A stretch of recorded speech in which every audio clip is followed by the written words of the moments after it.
Bonjour à tous, c'est Enzo des Critiques d'Enzo et aujourd'hui on va parler de Drive Away Dolls de Ethan Coen.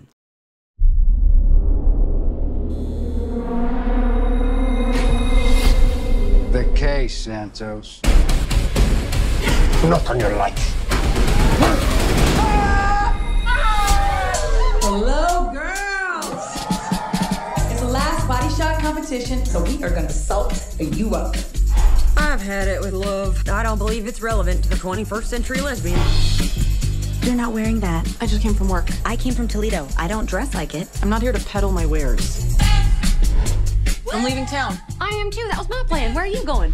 Tallahassee, Florida. I've been unhappy. That's why we take this trip together, honey babe. We get our act together.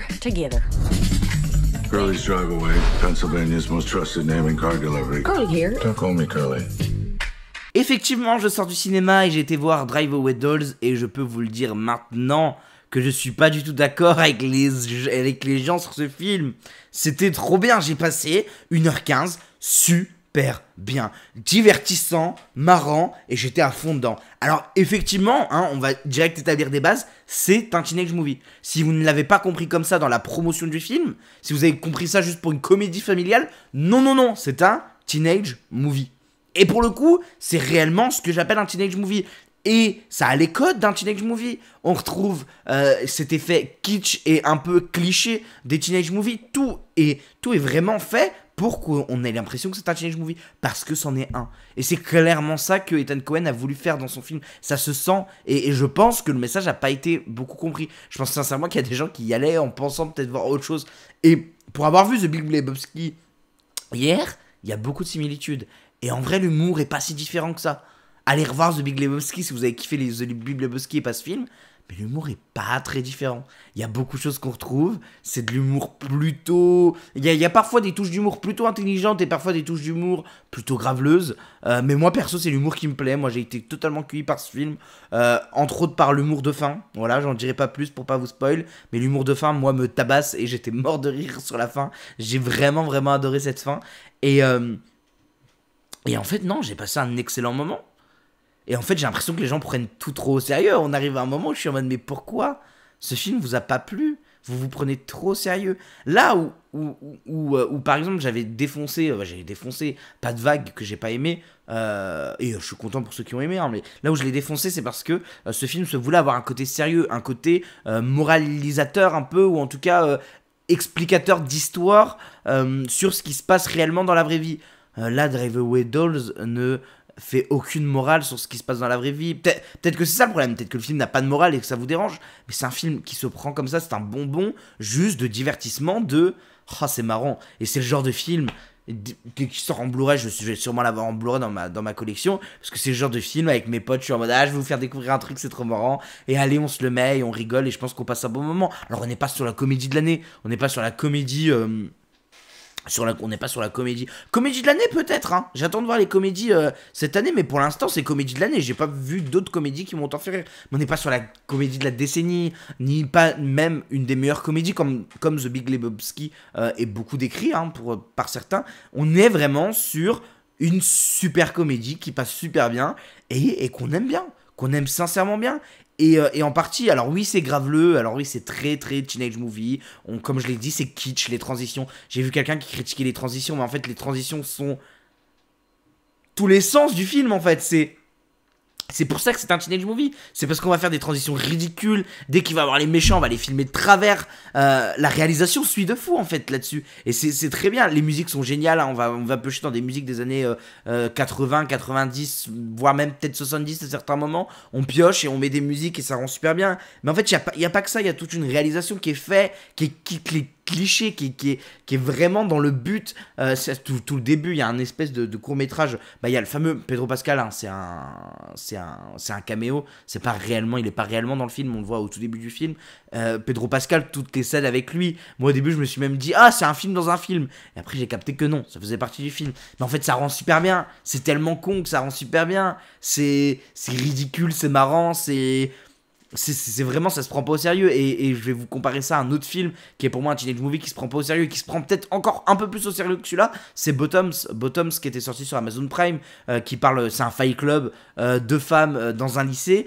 C'est marrant comme tout, ça se moque des clichés des teenage movies. Et clairement là, à aucun moment Ethan Cohen en faisant ce film, je l'espère en tout cas, s'est dit waouh, je suis en train de faire un chef-d'œuvre, un grand film, ça c'est trop classe, c'est trop stylé, non. Il le savait lui-même qu'il était en train de faire un teenage movie en mettant tous ces clichés, en mettant tous ces effets kitsch qu'on retrouve dans des teenage movies. Et pour moi, c'est toute la force du film, c'est qu'il s'assume comme tel en fait.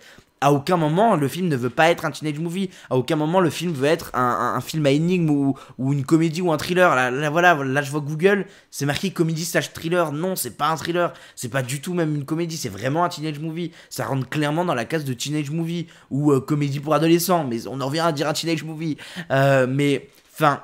Clairement, je pense juste que la com a été mal faite, ou que les gens ont été en se disant ah, Ethan Cohen, on va peut-être voir un No Country for Old Men. Non, on est clairement sur un film qui se veut être pour les ados. Je pense même que ça peut parler à des adultes, hein. Je me considère pas adolescent, enfin à 20 ans, à 21 ans, je me considère adolescent, pas adolescent, je sais pas trop, mais ça peut convenir aussi à des adultes. C'est juste de l'humour graveleuse, simple, et c'est juste un bon moment au cinéma pendant 1h30, 1h20, 1h15 même, et moi j'adore quand on a 1h15, et je vais vous le comparer avec autre chose, mais j'ai beaucoup de mal avec les films, et c'est marrant parce que c'est un peu dans l'actualité. Je suis pressé de voir ce film, deuxième acte j'ai plus son nom, j'ai son nom de Twitter mais pas son vrai nom, Monsieur Oiseau, qui est Quentin Dupieux. Moi j'ai beaucoup de mal avec les films de Dupieux, et peut-être parce qu'à certains moments c'est de l'humour fort, c'est de l'humour très chelou, et les films se veulent être pas sérieux. Non, je peux pas dire ça de Quentin Dupieux, je vais me faire tomber dessus. Il y a des gens qui vont me tomber dessus, et je vais pas assumer ce que je dis, mais il se veut pas être sérieux, mais on a moins ce côté kitsch dans ces films. Dali, bon, Yannick c'est encore une exception, mais Dali va se vouloir quand même pas si kitsch que ça en fait. Ou moi je vais prendre celui que un des quand même Dupieux que j'ai préféré, qui est Réalité. Réalité se veut même avoir un film sérieux, malgré qu'on a de l'humour.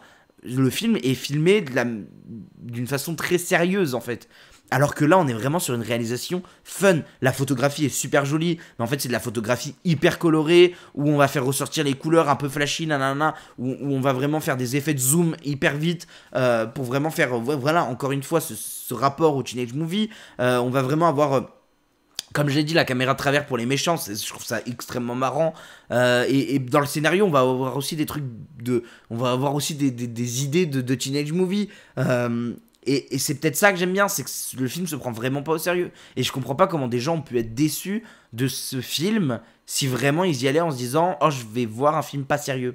Parce que c'est le cas, et je vois pas ce qui est dérangeant. Pour moi, les seules choses qui est dérangeant, c'est il y a des moments un peu de rêverie, un peu d'hallucination, qui ne servent pas à grand chose. Il y en a 3 ou 4 dans le film. Bon, ça sert pas à grand chose, c'est là, bon, ok, c'est joli. Il a peut-être voulu montrer qu'il savait réaliser des trucs. Bah, après, enfin, il a plus rien à prouver, Ethan Cohen, je pense, au niveau de la réalisation. Mais, bah, moi, je ressors vraiment pas déçu. Et alors, un des trucs qui m'a beaucoup plu, en plus de cette réalisation, c'est pour moi les 2 actrices qui marchent totalement bien ensemble, Margaret Qualley et Géraldine Viswanathan